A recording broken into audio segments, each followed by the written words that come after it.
just got back from a long run, and what I realized for myself and for a lot of people is that life is one big tug of war between mediocrity and trying to find your best self.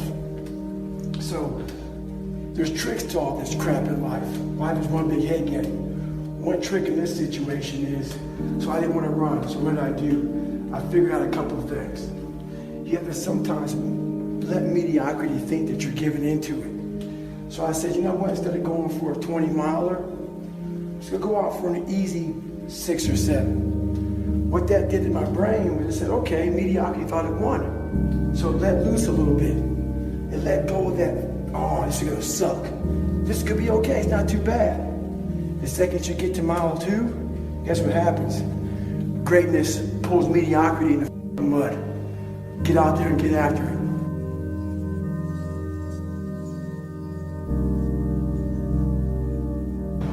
I get one question a lot. When will I ever be satisfied? I'm very happy, but I'm not satisfied. I've accomplished a lot in my life, and I'm very proud of that. But I won't be, you know what? I run past a cemetery a lot at home. And when I run past the cemetery, it saddens me because there's a lot of people there, not because they're dead, because a lot of untapped potential. A lot of us die never tapping into our full potential. And I often look at wash rags when I'm wringing them out to hang them up as my soul. And I won't be satisfied until every drop of that wash rag, which is my soul, is completely wrung out. So in my life, I won't be satisfied until everything I have in me is completely out of me. And that's when I'll be satisfied.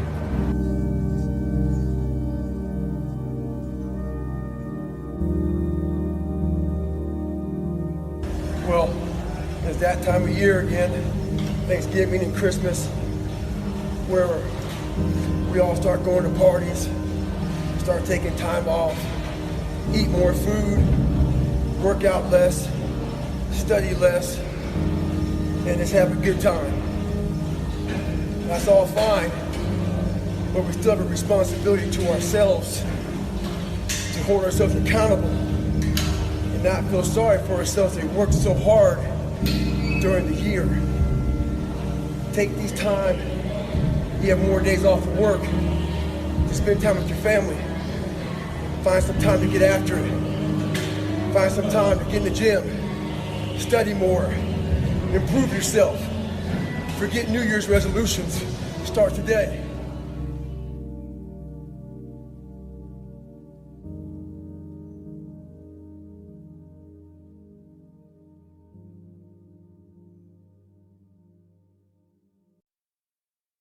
Motivation, right? Did any of you guys know I was running today? No one knew I was running today. You see me by myself? Quiet, humble. Yes, sir. God watching me? Yes, sir. That's it, right? Yes. You want motivation?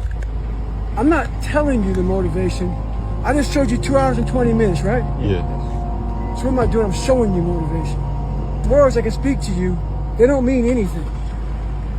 A lot of these motivational people come out here and give you motivational words. It fires you up, right? Yeah. What should fire you up is just seeing my fucking ass by myself doing what I preach about. Yeah. Mm-hmm. It ain't nobody watching. You guys Yeah. just happen to see me. Yeah. Does that make sense? That makes perfect sense. It's about doing, my friend. Ain't about talking. So ain't nothing I can say. It's what I can do. All right?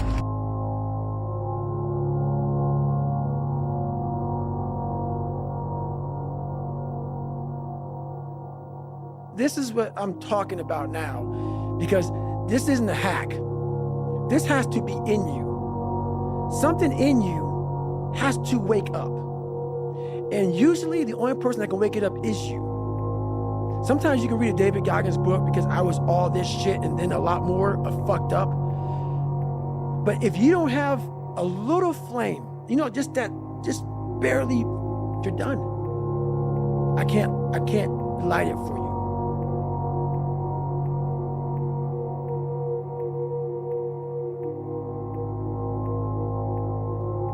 And the harsh reality of this life that I want to get across so fucking bad. You can watch me, you can watch you can watch fucking Rogan and Cameron Haynes, all these motherfuckers. You can go to Tony Robinson's fucking bullshit, all this shit. You do all this shit.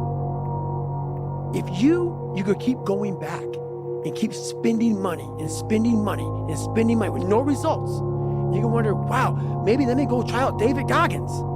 He ain't gonna fucking help you.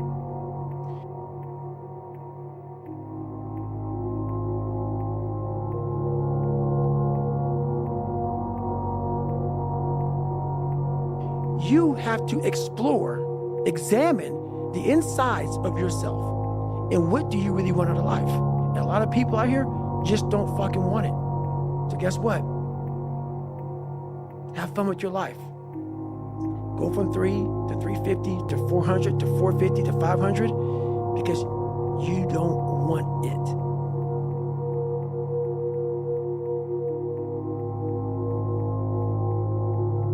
And that's the harsh reality.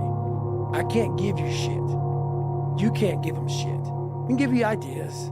At the end of the day, when I was losing the weight, I had to miserably wake up every morning in the cold. I was miserable.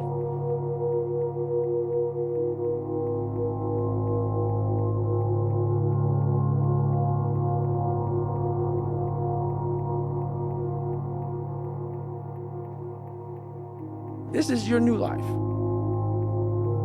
Take it or leave it. There's no happiness about it. There's no peace behind it. It sucks. It just fucking sucks. And that's the one thing, if I could teach anybody anything, it just fucking sucks.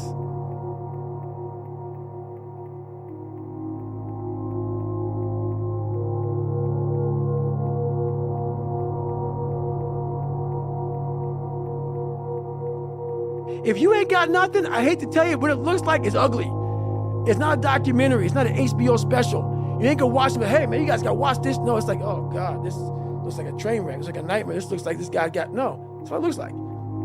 Hard work looks horrible. It's not motivating. It's not motivating at all. It ain't like Rocky round 14 where he gets knocked down and goes like this to Apollo Creed. It looks like a man being stuck in a fucking dungeon and there's no fucking way out. But you have the fucking key. But you refuse to use it. And that's nothing motivating about that.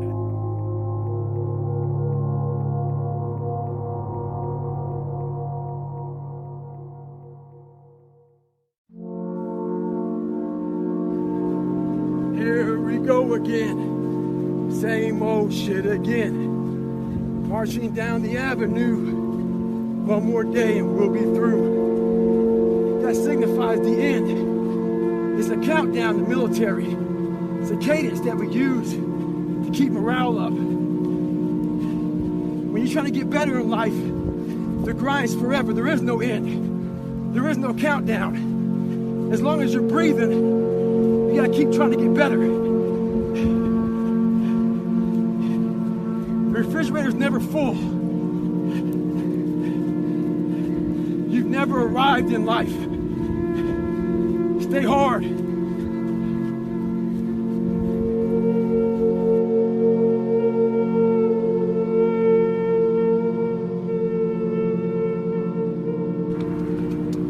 I get a lot of questions about how I lost so much weight. People want to know how they can get started. So basically, you're thinking too much off the bat. When I lost my fucking weight, I didn't look for a trainer. I didn't do all that thinking. I didn't go on Jenny Craig. I didn't do all that shit. What I did was I basically stopped eating so much fucking food.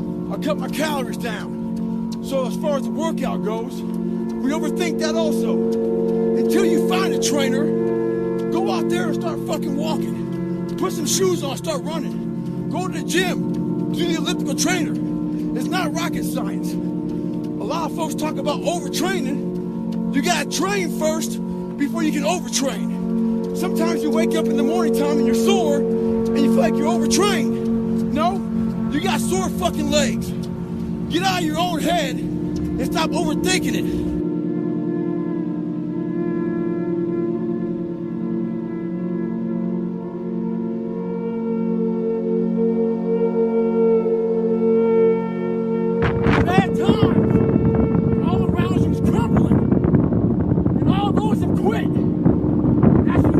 what you are.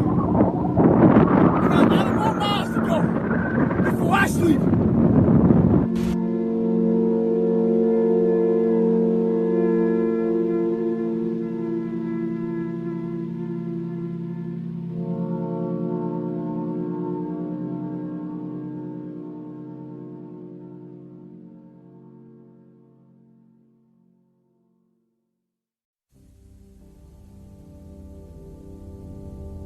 What if you can't run? Give a fuck. It was never about running. Why do you think I run? It's the worst thing. I hate doing it more than anything. Hence the willpower. Think about it. Every day I wake up, I don't just run a mile, 2 miles. It's the one thing I hate the most to do, and I do it like I love it. 250, 60, 70, 300-mile runs at one time. No sleep. And every step, I get to the fucking start line. Why the fuck am I here? I hate this shit. After 70-some hours of running, every fucking question I ever had is answered. Every question I had is answered.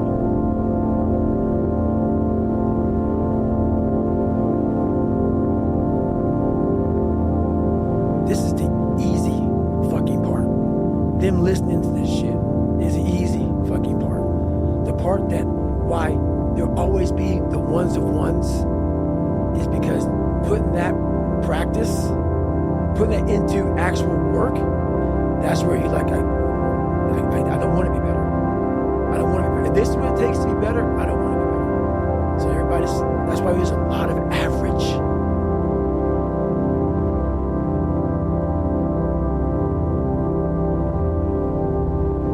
It makes me so fucking mad. Every day I walk this earth and I see average all over the fucking place. And they want to ask me, how did you do it? I can't tell you how, because you're not going to do it. You wake up, right to work. Immediately your mind is in action. No one wants to do that. No one. I don't blame them. But don't be mad.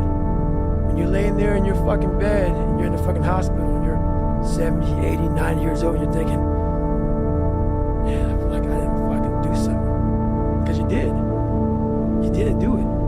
You didn't do shit. You may have lived a great life, man, but you're always gonna feel empty inside. I don't feel empty. So call me what you want. There's not one empty bone in my fucking body.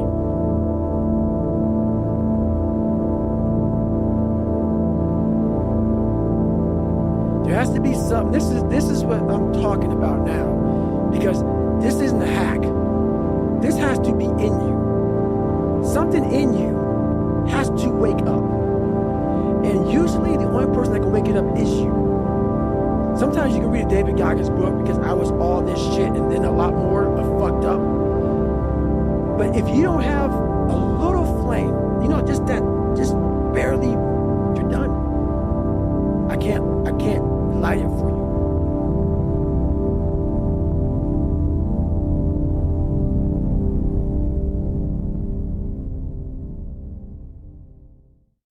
The old I used to be mentality. I talked to this guy the other day. He talked to me about how he used to run a sub 3-hour marathon. While that's impressive, no one cares that you used to run a sub 3-hour marathon. The whole thing is, what have you done today? No one cares what you did yesterday. You gotta change your dialogue. The I used to be mentality doesn't work. What have you done today to better yourself? What will your story be tomorrow? Mediocrity feels so good. So we love surrounding ourselves with mediocre people. They give us a get out jail free card. Whenever life gets hard for us, they tell us it's okay. Don't worry about it. We don't want to surround ourselves with those people out there who are getting the f after it every day, holding us accountable, making us feel uncomfortable. People who are challenging us at every turn of life. Those people scare us. That's exactly where you need to be in your life, with those people who put you in a world of questioning who you are. That's exactly where you want to go. That's exactly where you grow.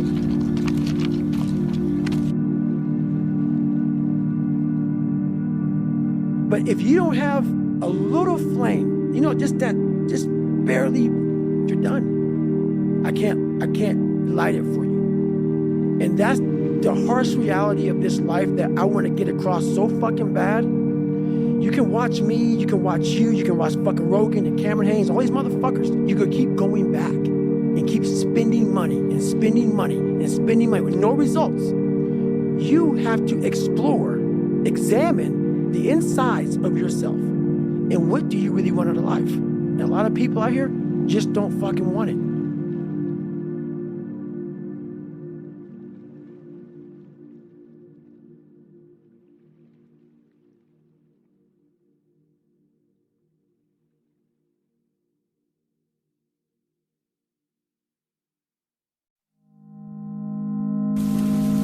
All right, everybody, you see me smiling, why?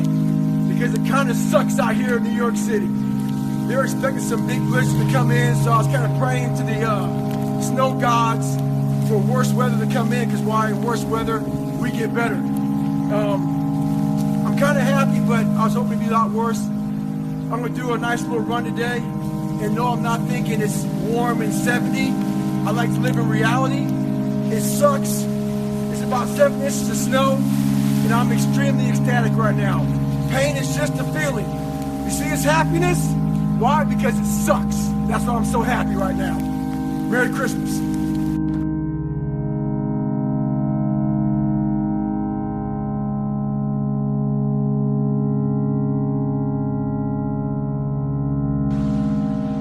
Well, it's that time of year again. We start to feel real happy. Why? Because we're not going to work. If you believe in Santa Claus and you celebrate Christmas, you're looking forward to Santa Claus coming down the chimney and giving you some presents. It's a real good time of year. So in that good time of year, we start to feel real good about ourselves. So I start to feel great. So we start making promises to ourselves about, hey, I'm going to lose some weight. I'm going to do better in school.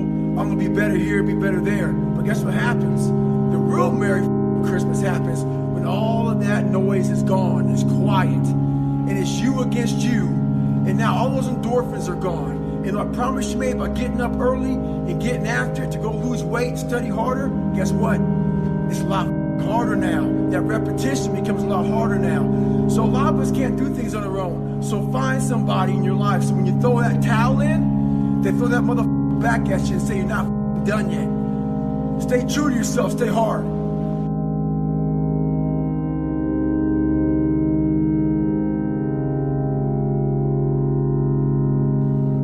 The mind's a medieval. It's constantly fighting against you. It's the only thing in the history of the world that shows up on time every time. It has a tactical advantage over you. It knows your fears. It knows your insecurities. It knows everything about you. It may be the only thing in that world that knows all about you. You got to know about it. It's going to show up when you don't want to show up. It's going to show up at the worst time possible when you want to be successful. It's going to say, take the easy road. Take the easy way out. You got to learn your brain like your brain has learned you.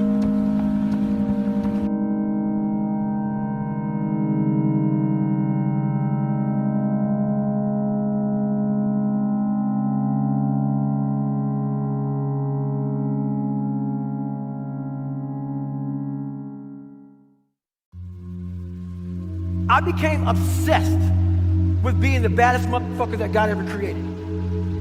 Am I that? I don't care. I believe it. Once you become obsessed with something, obsessed, it's okay to be unbalanced for a while. It's okay. Don't be all this stuff people say, you gotta be balanced. To be the best in the world at what you do, it's not about being a Navy SEAL, people.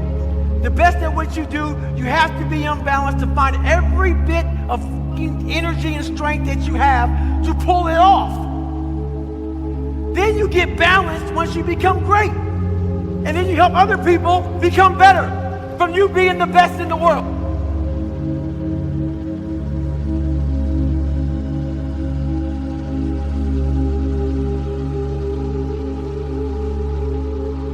You have to have thick skin to get better. You have to call yourself out. If you're fat and you're fucked up, and a lot of people don't want to go there. They don't want to talk about their childhood. They don't want to talk about their past. They want to get to the root of the problems, and then they go, why am I not getting better? Because there's a lot of shit in there you haven't dealt with, brother. You know, people go to the gym, like for instance, these people go to the gym, they get big, they get jacked, they can run fast, all that shit. But the only thing they're doing is they're coding over the mind.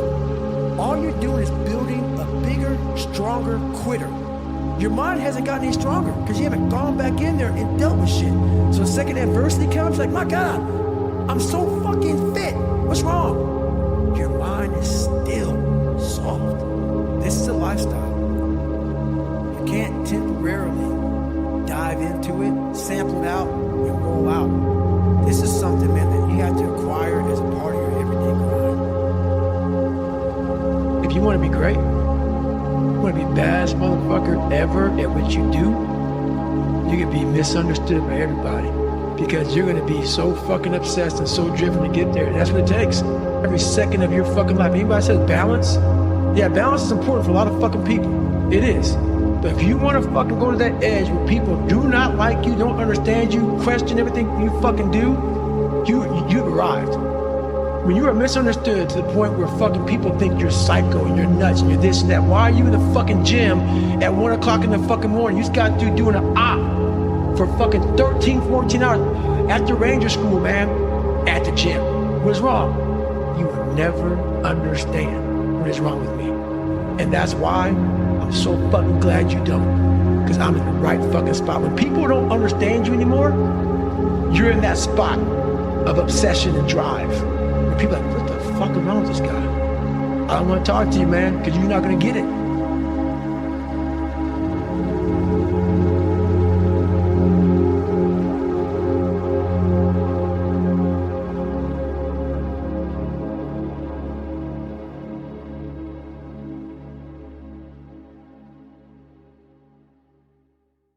Man, you know, back in the day, this happened to you, man. You know, like, you got called nigger so many times, and your dad beat the shit out of you, man, and, you know, you couldn't read, and this daggone junior year, all these things start to creep up, even now where you're at today. Every day, you're having to constantly battle. It's not as bad as it used to be by any means, but that person's still there. Even me right now to talk to you, I'm in the car for a fucking hour getting pumped up because I'm a shy, introverted, leave me alone type of guy. When I'm taking that test and I get to a question, I don't fucking know the answer, I'm like, fuck, man. And then, I told you, man, that ain't you. You're 300 pounds, man. You sit at home, you figure out how to do your hair. That's what you do, how to come to school with the reverse baldness when you're 16. That's you. When I'm running, I don't see a skinny shadow. That motherfucker chasing me is that 300-pound man. The only thing I do now, instead of running from that motherfucker, every morning I turn around and face that bitch. Like, I'm still that motherfucker who is 6 years old, you know, at a play, who can't say his line because I know I'm gonna stutter in front of 5 people. So I walk off the stage. That's still me. And worst hit in my life, and I'm in this tub, and I'm jackhammering, and I have this hot water hitting me, and I'm literally in the worst pain. My shins, my feet, I'm broken. And I'm just sitting, I'm cramping up, and she said, we gotta get you to the doctor. You know, your mom's worried, I'm worried about, like, we've never seen this before in my life. And I go, I'm not going anywhere. I want to sit here and enjoy this pain. And I know the listeners hearing this are gonna say, man, you're a fucking nut. No, I'm not. What I got a chance to experience in that 19 hours and 6 minutes of my life was something I didn't want any painkillers. This was proof positive. What I was feeling is what I just did. I did something without training, without coaching, without a cheering staff, without any knowledge. I took a raw human being with no training whatsoever, put him out in a condition, and just through this alone,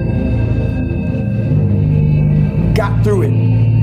And I sat there and I was like, it was the best feeling I've ever had and will ever have in my entire, I was in the worst pain of my life. It was the best feeling I ever had in my life. Not because of the pain I was in, but the pain was confirmation of, my God, did I just do that? And I had completed hell weeks, but that right there was like, don't take this from me, man. And it was confirmation, proof positive, that this young kid that came from shit, that wasn't shit, that lied and cheated I was now the truth.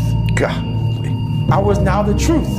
I was a Navy SEAL. I went through Army Ranger School as honor man. I went through all this shit. I was truth. I became truth. There was no more lie.